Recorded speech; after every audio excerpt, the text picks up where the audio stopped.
محترم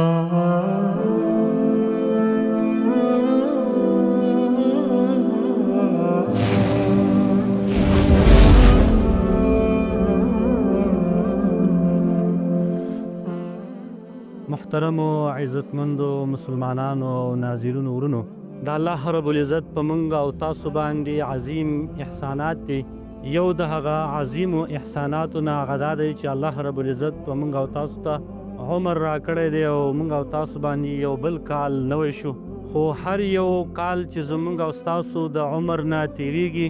دا موږ او تاسو دې خبرې ته متوجه کوي چې د ځان سره حساب او کتاب وکړو،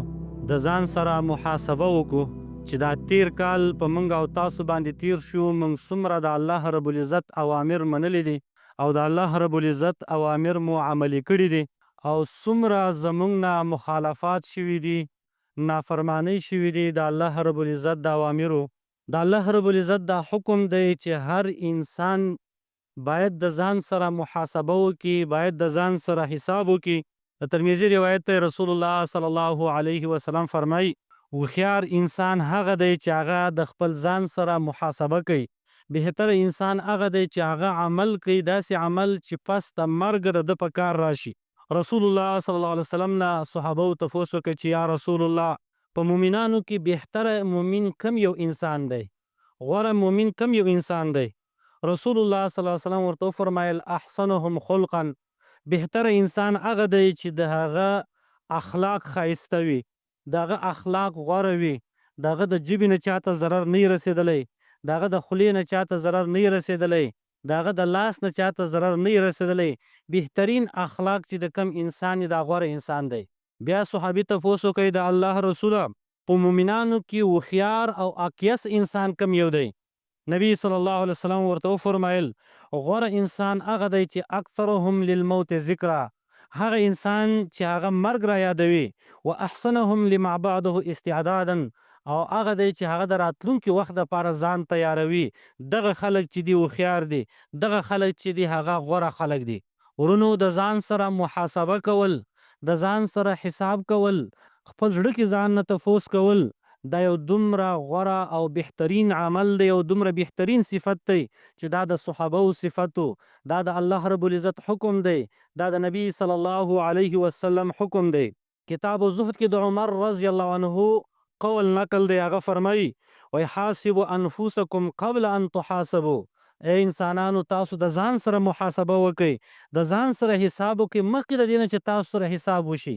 ځکه هیڅ انسان د دې نه نشي خالی کېدلی چې الله به د هغه سره ورځ د قیامت کې حساب نه کوي. د هر انسان نه الله رب العزت قیامت کې حساب کوي. نو عمر رضی الله عنه فرمایي انسانانو تاسو اول د ځان سره حساب وکړئ چې زما دومره عمر تیر شوی دی، دومره کلونه الله ما ته عمر راکړی او دا سږ کال باندې دا زندگی تیره شو، ما د الله رب العزت عبادت او بندگی څنګه کړی، څنګه مې د الله رب العزت عبادت کړی دی. تاسو خپل ځانونه وتلئ چې زه څومره وزن لرم، مخکې د دې نه چې الله رب العزت قیامت کې ستاسو اعمال تلي، دغه نه تاسو خپله موازنه د خپلو اعمالو خپله وکړئ. هغه ورځ خامخا راتلونکې ده چې یوم الاکبر ورته ویلی شي، هر انسان هغه ته وړاندې کیږي او الله رب العزت د انسانانو ټوله اعمال چې دي هغه تلي.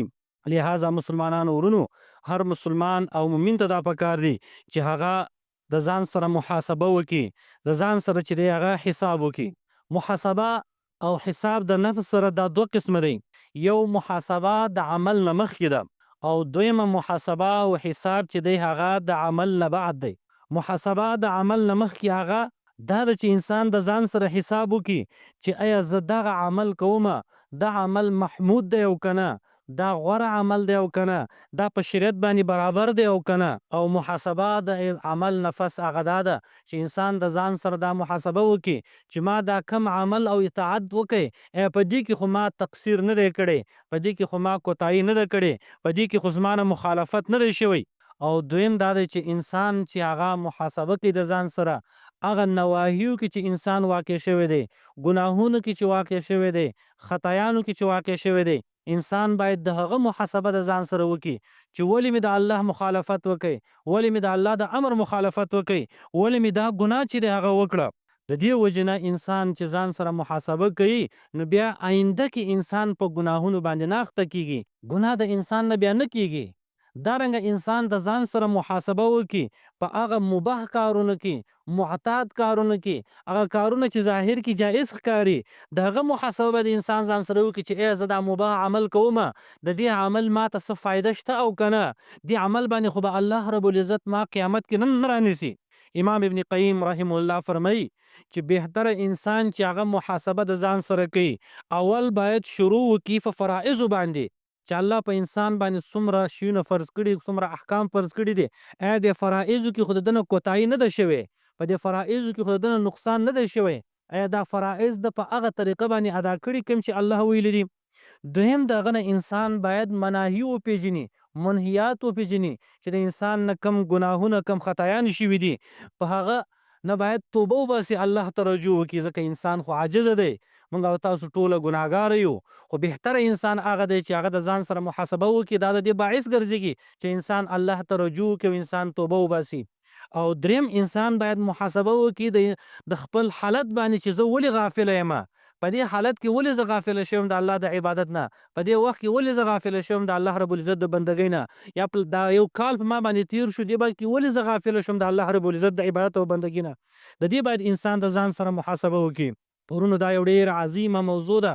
قرآن او حدیث کې دې باندې ډیر زیات دلایل موجود دي، خو الغرض مقصد مې دا دی ورونو چې هر انسان باید ځان سره هر ورځ محاسبه وکړي، هر میاشت محاسبه وکړي، هر کال محاسبه وکړي، او د انسان چې څومره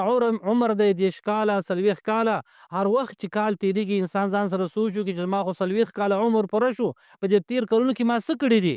دا محاسبه د دې باعث ګرځېږي چې انسان توبه الله ته وباسي او انسان د الله رب العزت عبادت او بندګۍ ته متوجه کیږي. الله رب العزت یې وکړي چې موږ او تاسو ټوله د ځان سره محاسبه وکړو، ځانونه غافله نه کړو او همیشه بیداره اوسېږو، خپلو خطایانو ته متوجه یو، د هغو نه توبه وباسو او خپلو اعمالو ته متوجه یو، د الله شکر ادا کوو، مزید د نیکو اعمالو کوشش وکړو. هذا و آخر دعوانا ان الحمد لله رب العالمین.